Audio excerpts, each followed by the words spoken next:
নমস্কার দর্শক বন্ধু, কেমন আছেন? সবাই সুস্থ আছেন? আশা করি সবাই ভালো আছেন। নতুন কিছু টোটকা নিয়ে আজ আমি এসেছি। টোটকাটি কি?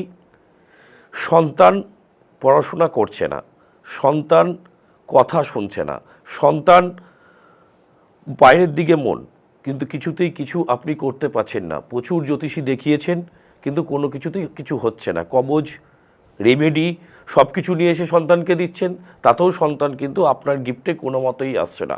আমি লাল বাবা, আমি আপনাদের আজকে একটা কথা বলবো। কথাটি কি? কথাটি হলো, মন দিয়ে একটু শুনতে হবে। কথাটি, আপনার বাড়ির যে বাস্তু, আগে দেখতে হবে আপনার বাস্তুর জায়গাটা ঠিকঠাক আছে কিনা। বাস্তুর জন্য আপনার সন্তানের গ্রহের কোনো ডিস্টার্ব হচ্ছে না তো? বাস্তুর দোষের কোনো কারণে আপনার সন্তান বাড়ির মধ্যে থাকতে চাইছে না তো?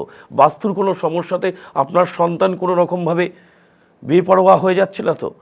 যদি এই রকম কোনো সমস্যা কারোরই থেকে থাকে, আমার সাথে নিচে ফোন নাম্বার দেওয়া আছে, যোগাযোগ করুন। নিচে চেম্বার দেওয়া আছে, যে কোনো চেম্বারে এসে আমার সাথে যোগাযোগ করুন। আমি লাল বাবা কথা দিচ্ছি, আপনার সন্তান আপনার কাছে বাধ্য হয়ে থাকবে। আপনি যেরকমভাবে আপনার সন্তানকে চলতে বলবেন, আপনার সন্তান সেইভাবেই চলবে। জয় মা তারা, ভালো থাকবেন। ভিডিওটি ভালো লাগলে শেয়ার দেবেন।